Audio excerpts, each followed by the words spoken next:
I decided to meet Keith Raniere. I don't even know how to describe what it's like when you meet someone like Keith. He understood the human psychodynamic in a way that I have never seen anyone understand it. He understood it and he worked with it. We all want to be in sync with people. We want to feel connected, and that's a feeling that we call rapport. And when we're in rapport with people, we have a tendency to feel an unconscious trust for them. In order to establish rapport, you mirror the other person. Like, if you and I are chatting and you're speaking in a certain volume, I can mirror that volume or match it.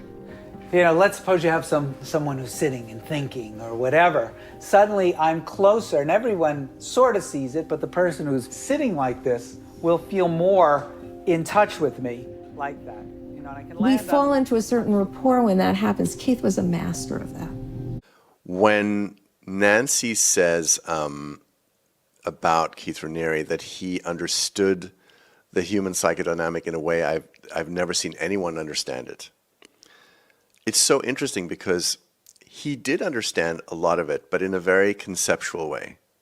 And he understood a lot about how we operated because he is not encumbered by normal human emotions. So he doesn't get lost in certain emotions. He watches people a bit like AI, calculating. Also, when she talks about mirroring, you know, which is a technique in many you know, human potential groups. Mirroring is what he and she were brilliant at. I mean, he was brilliant at mirroring, and it's funny because, you know, they teach you mirroring in the coaching curriculum. I always struggled with it because I hated the idea of consciously matching what somebody else was doing to get them to feel like you were with them. To me, rapport is like a natural thing, and so I could never quite do it. But it's interesting to think about, like, what kind of mind sits there and watches people and matches their tone, their pace, their body language. You know, that's a very different kind of mind that does that.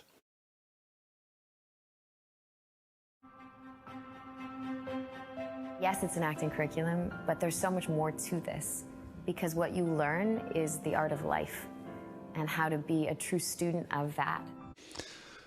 The source is worth talking about because that was the acting curriculum. Because the source was designed by Raniere to be a kind of an acting program. It was a program for artists. But what he taught in the source was that in terms of acting, what he did is took an outside-in approach.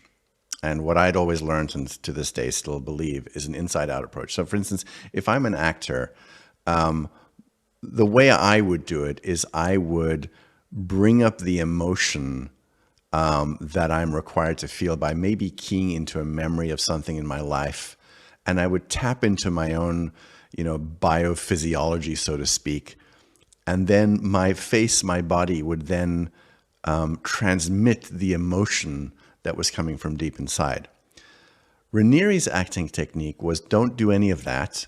Just figure out what is the architecture of your face that you have to modify to show a certain emotion.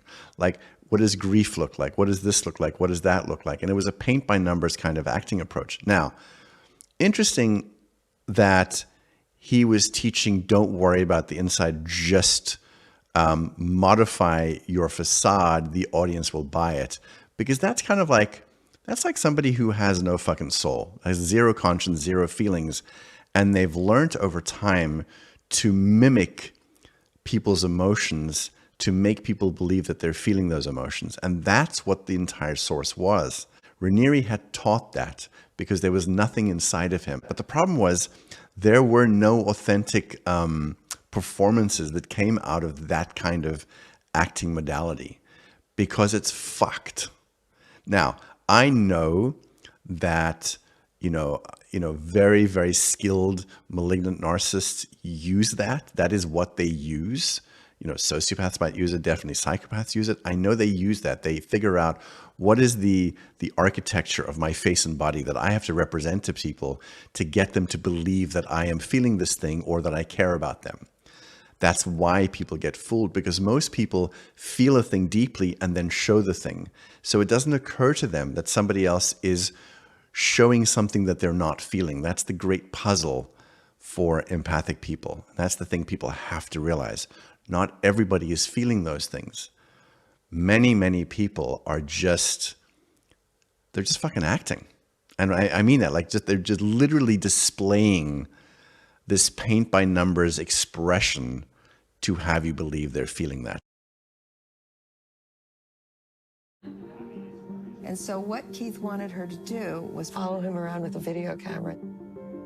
Danny, the camera woman? He wanted his life documented. They don't seem to catch any of my humanity or my humor. What do you think, Danny? I have very good footage of like tennis or volleyball or like, things like that. But like, you don't have me jumping over someone.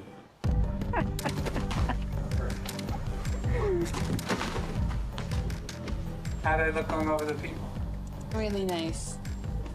He wanted everything videoed. Do you feel like a supermodel yet? You don't have to film the whole time. You can put it down. Yeah, I could. No, never. I'm actually zooming in at the moment. It'd be good if you had several cameras. You know what I mean? Mm-hmm. There's a moment where she's shooting him and he says, they don't seem to, people don't seem to capture my humanity. He was constantly talking about that. And I remember constantly trying to shoot the human moments, and there were no human moments. And much later I realized the reason I can't see the humanity, the reason I can't shoot the humanity is it's not there.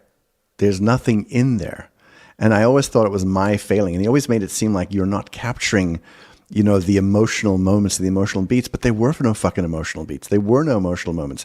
And the thing being, being a director and being a cinematographer, one thing that's very clear, you can see a performance as you're looking through a camera very clearly because the person just being themselves, even actors who are just being themselves, know how to telegraph emotions because it's just there.